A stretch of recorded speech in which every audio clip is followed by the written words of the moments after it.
Potting some plants, and I asked a guy that grows peppers in Summer Wind's nursery what was a good reasonable price soil, and he said recipe 420, which obviously you know what that is, but I'll show you what it looks like soon. Here, just found a piece of trash there, and I'm going to use it to hold some of the rainwater so I can water my seedlings with, because it has nitrate in rainwater, which is one of the most bioavailable forms of nitrogen you can have for your seedlings, and it comes directly from God, from the atmosphere, for free. So got some buckets out. I'm gonna pour them into this and collect it. This is what the 420 soil looks like. There's a lot of white particles. Give me a sec. The military helicopter flying by, but there's a lot of fungi in this. I could see it. Not a lot of perlite, but I had a little leftovers. Let me mix that in real quick. So I found this inside of the bag. It's basically all I could find. Soil now looks like this, so not too bad. I'll be using this to plant some sprouts and maybe a couple of overwinters as well. Oh, Epsom salt. Give me a sec. Okay, cheap bag of Epsom salt from the store. Don't know what ratio to use. Add some. Should be about enough, I'm guessing. So I'll mix that in. Okay. So that's it. That's what it looks like.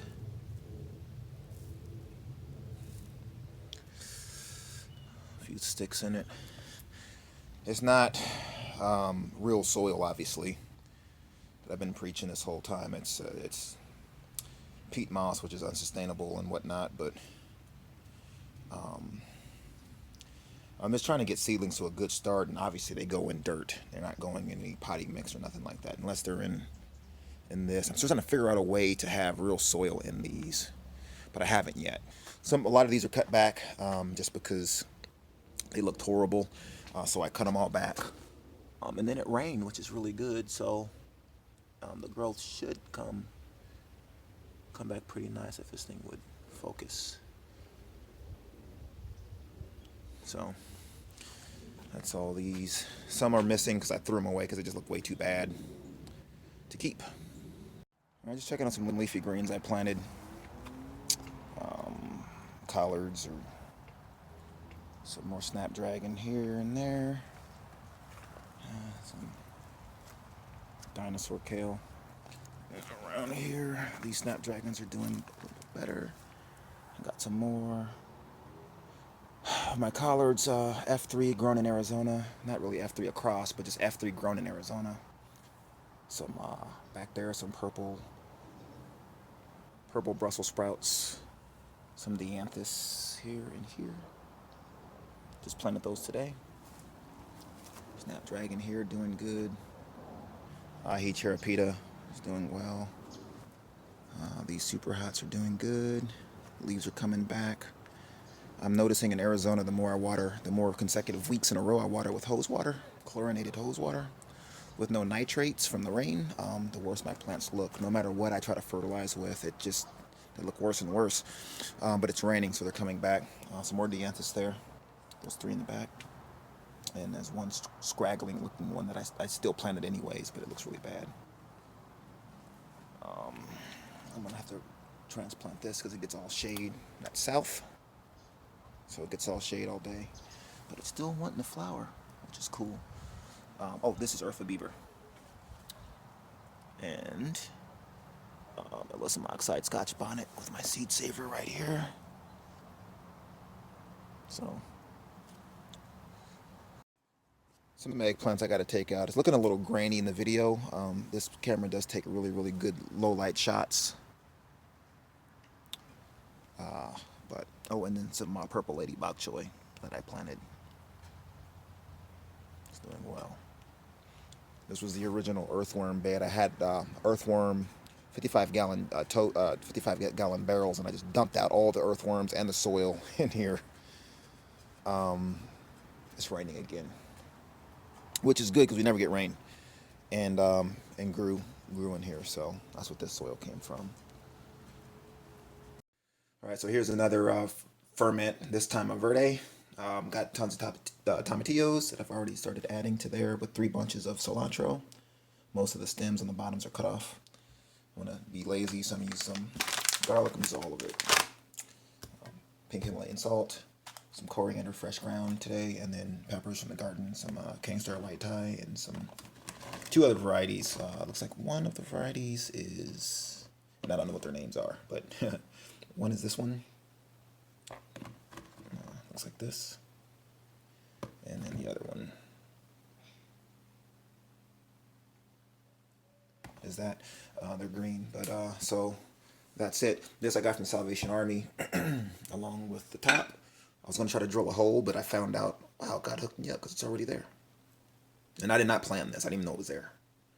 But that'll allow the CO2 to escape. And then some onions. So I got this. It was a trash can. Advertised as a trash can. So I washed it out. $6. I washed it out. And then I used my peroxide, food grade, 35% peroxide with a little water. And I got a nice big huge fermentation bucket for $6. Can't beat that price. All right, so here's my 5% brine with pink Himalayan sea salt. I do a little more than 3 just to give myself some wiggle room for mold and whatnot. You do. It's my daughter. And it's basically full almost to the top. I don't know what I'm gonna do, but let's make it work. All right, so there's no way this is gonna work for a ferment. I'm gonna have to take it out and separate this out a little bit. Okay, here I am in the garage, and this ferment I'm doing old school, just seeing if it's easier, but I got some floaties. With this method, there's no airlock, but you have to make completely sure that there's nothing on the top of the brine, or else it'll mold instantly. So I gotta come out here every day or every other day and check. Scoop all this out. So that's it, really just that, and then I separated out 2 of these, and this one has no brine. Gotta still put brine in that one. These don't have to worry about too much on the top because there's an airlock as far as the stuff hitting the top of the brine. So, but that needs a lot more brine. So I'm up potting some stuff. Not actually repotting the soil. So this is the stuff I baked. Started these seeds in the stuff I baked. This is Jace Peach Gold Scorpion across with the Primo. And they didn't really grow. And the stuff that I put in different soil did grow better. So even though I baked the soil and it sprouted, I had no mold issues. I also have no growth. So I'm changing the soil out. This is one of them here. Aki Dolma. Should be way, way bigger than this by now. It should have like the 3rd set of tree leaves by now, but it doesn't. So I just up-potted that. This is that 420 mix with added, I put some added Epsom salt in there. And then I'm also doing some mycos. This is supposed to have had endo and ectomycorrhizal fungi and bacteria added, but I'm just putting a little bit more endo. This is pure endo here. So adding it inside. And I'm noticing that if you put it when the plants are small like this little bag goes a long way. But if I'm up potting something like this to like outside or something, and I'm barely going to be using this mycos, I'm going to use a ton of it. So to save my money, or to save your money, do it in small plants when they're still small. So we're in the garage here. It's nice and cool in here right now. All day and all night, basically. I just got it. You can tell this is just a garage. I got 3 ferments using my verde ferments with tomatillos. And this is the one with the Kingstar lemon starburst. I have a lot of those and some Urfa Beavers on the bottom. And then this one here is the Big Daddy. It's filled to the top. See the brine solution? It's not. I'm just making sure everything stays submerged under the water. I'm not worrying about airlocks or nothing. That's the way. That's old school fermentation right there. I'm going to test both, but they'll both come out the same. All right, everyone. So here's Thanksgiving Day. This is going to be the grow so far for 2020. I have my contest Sugar Rush Peach. It's those 12 in the back. So I'm going to pick the biggest ones, and I'm going to put those in 6-inch pots. pick 2 or 3 of the biggest, put them in 6-inch pots, and of those 3, depending on what starts a pod first, will probably be my contest plant. So I have 12 or 13 Sugar Rush. I think these are also Sugar Rush. No, these are Brazilian Starfish. I don't have. I should have pre-planned what these all are, but I didn't. Peach Ghost Scorpion X Primo. I have 12 of those. I got some Brazilian Starfish here, I believe. Yeah, Starfish. Naga Brains Yellow. I have 12 of those. Leviathan Gnarly Scorpion. I have 6 of those.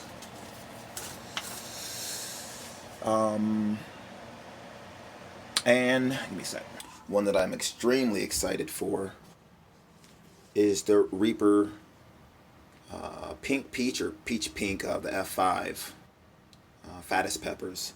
I got some of those. Oh, also chocolate brain strain. I got some chocolate brain strain. 6 of those. 6 chocolate ghost. The gnarly pheno ones from White Hot Pepper. Akidoma. I have 2 of these. I'm trying this again. Pride of Madeira flowers. So I have 2 of those. They're like little bushes, little perennial bushes. I have 4 older. These are supposed to be my winter grow. This is really dirty, by the way. Ahi Luciano. Red, or basically like a red ahi. It's like a red ricotta pepper. And then I have 12 of the hibiscus, the red ones. And there is like a white. It's been in the windowsill the whole time. Like a white mold type thing going on there. But being that it's getting UV rays, you can see the stems not dampening off. Damping off on any of them. They're nice and strong, so I'm not going to be too concerned. I did water these and it saturated to the top today, so I put them in the windowsill from the grow tent just to make sure that they don't dampen off. And then some bok choy, purple lady bok choy that's not too purple. The ones outside are very purple, but these 2 in the windowsill are not. And they did get a little dampening off, and you can see some of the remnants of the mold. So see how fat the stem is there, and then it gets kind of skinnier. All these seeds I started in reused soil, all of them. And what I did was I baked it. I baked it at 180 degrees for about an hour. And then I potted in there. And these were some that I left in there for a while. I think I have a clip that you'll see a little later on. And they were getting yellow. I was thinking it was soil. So being that it was like, I know I baked it, but maybe lacking something. So I popped Acidoma out and put them, this one and this one, about a week ago, a little less than a week ago. I put them, maybe 5 days ago, I put them in these. There was a third, but it didn't make it. So I used its pot for these.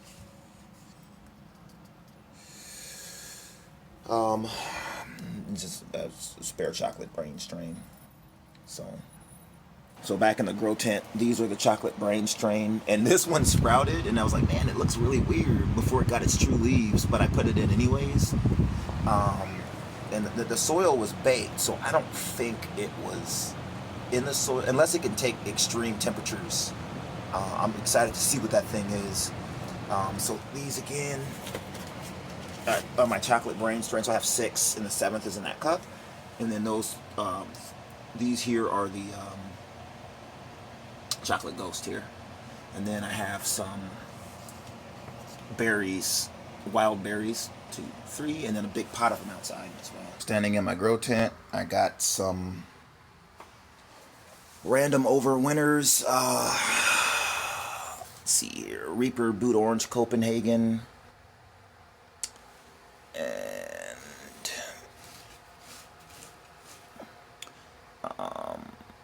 a PDN BBG7, and it's this one here, PDN BBG7 cross, and this one is, did I not write anything on it?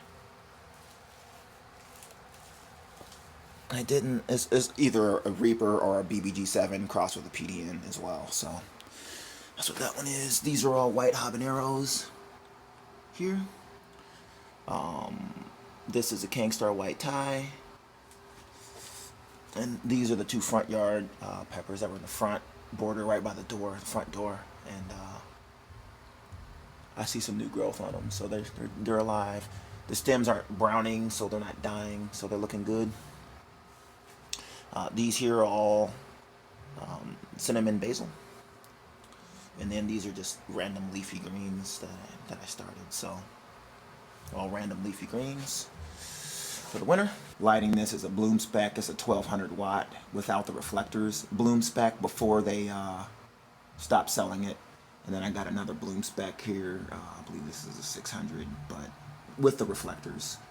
But I don't have it on yet because I don't need it. These were actually whitening. They're getting white from leaf burn, so I moved them off to the side and they're still looking okay. So, all right, so this is some overwinters that didn't look too good as well until even these, wow, these trees didn't either until it rained, and they're like exploding in growth. 1, 2, 3, 4. I'm about to transplant those into their own pots, 4 of them. So all of these were dying slowly until it rained. Nothing I do, fertilizer, nothing gets these things to live well in the summer on hose water only. And they start looking worse and worse and worse. I finally figured it out. They started going worse and worse. So really what I need to do is get a rain barrel, a gutter, maybe get a gutter from here. That side of the roof might be enough, and then catch it into a big barrel there.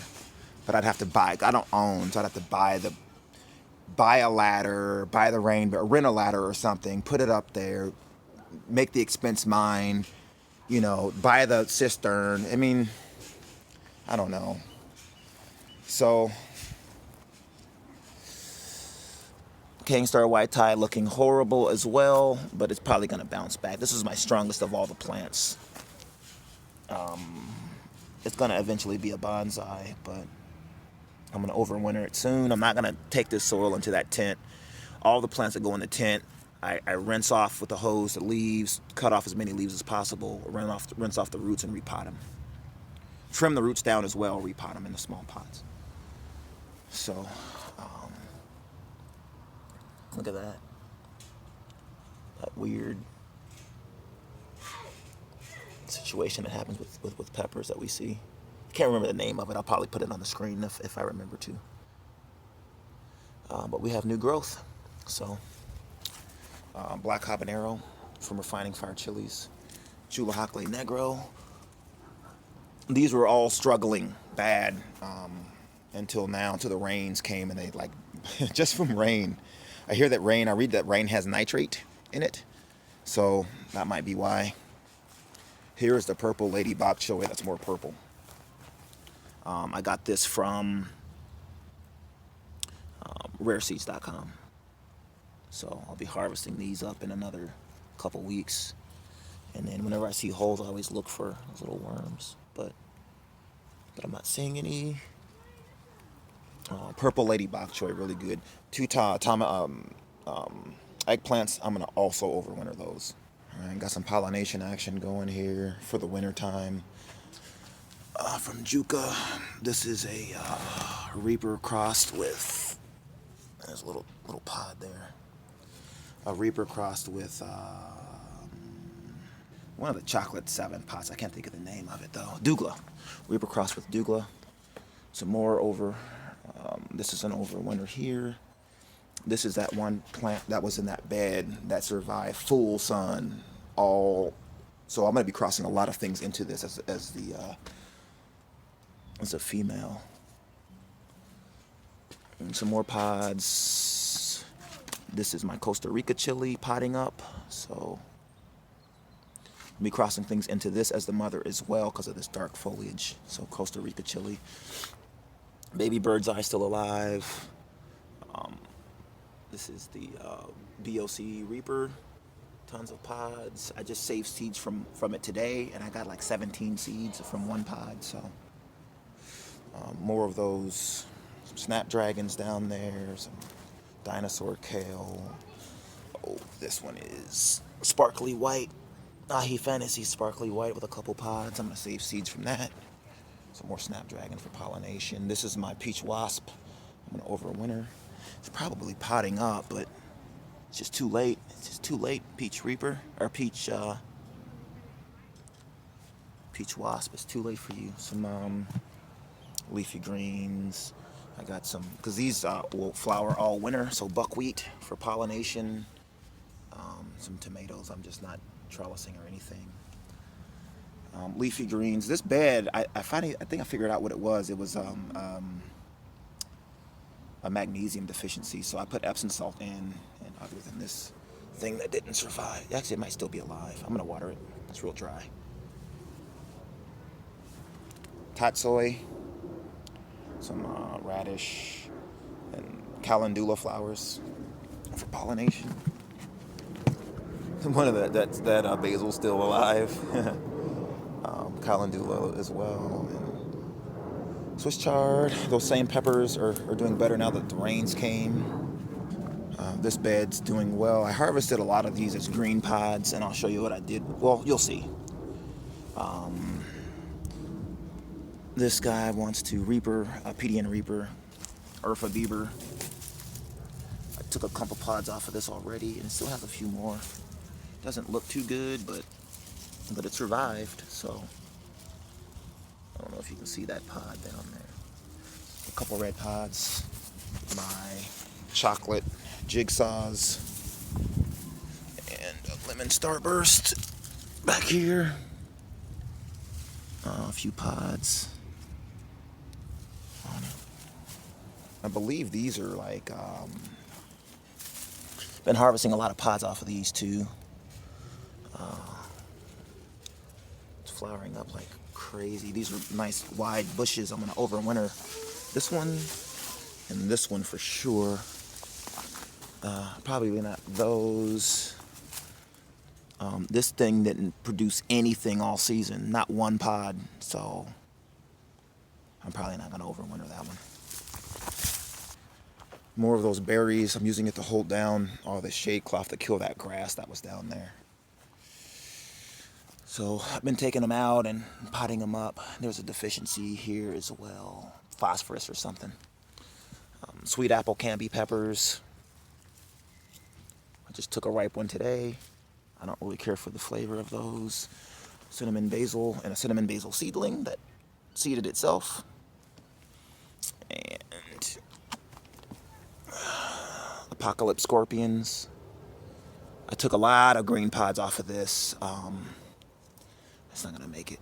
A lot of green pods off of this so that those ripen faster so I can save seed for F2 grown in Arizona. So anything that survives the summer here, I'm thinking maybe their seeds will be better for growing here for next time. And this is my cross. So baby bird's eye cross with BTR Reaper Scorpion. And these are the pods that I'm possibly looking to save seeds for. 4 lobes on each, kind of like a Scotch bonnet, MOA. So 4 lobes and a tail is what I'm looking for, and wrinkly as well. So I believe these ripen the yellow, so we'll see. Moringa, I'm thinking about closely planting these next year and having these become my shade cloth with peppers underneath because they grow so fast. This is flowering. You can eat the flowers, you can eat the leaves.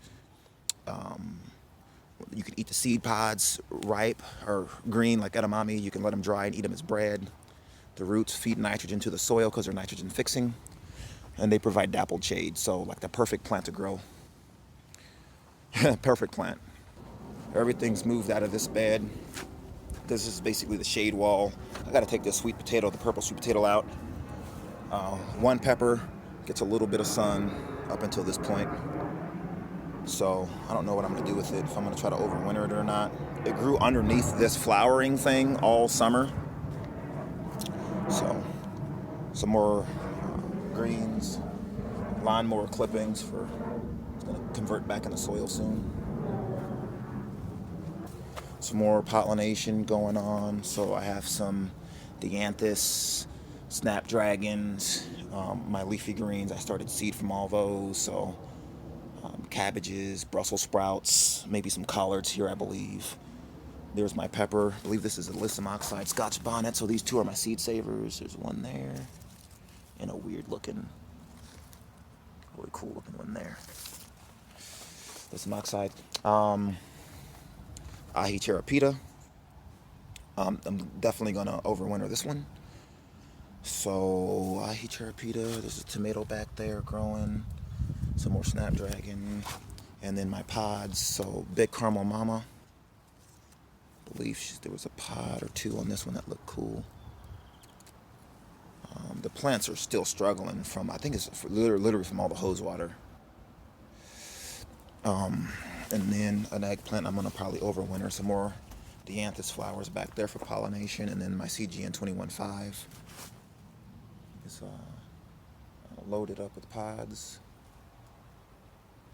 And I'm going to probably take this one out. I'm going to pull this one out this winter and I'm going to bonsai it. So extremely woody trunk. Most of those branches are sacrificial to make the base wider. So I'm going to be cutting those off and picking the ones I want to keep. Maybe 2, maybe 3 or 4, I don't know. And go from there. So I'm going to have a CG. It's going to be 3 years old when I take the roots out. So hoping it doesn't die. I'm going to do everything I can by the book. Endomycorrhizal fungi, good soil, stuff like that. I don't know if these are going to ripen in time for frost. I don't know what I'm going to do with them. I don't even know if they taste good unripe.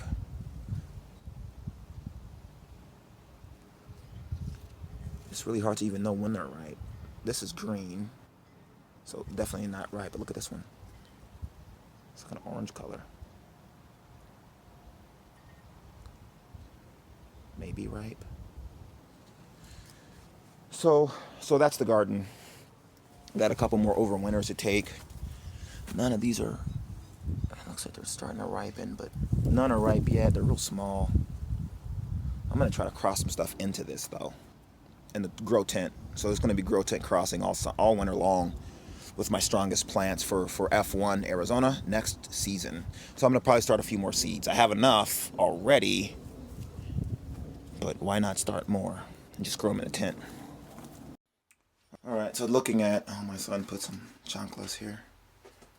Looking at the ferment, everything still looks good. I'm not going to touch these with the airlocks at all. That doesn't look nice. That looks kind of...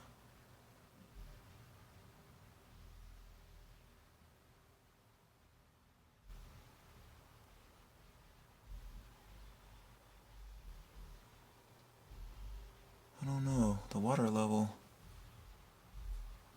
Why is it way up there? Look at that.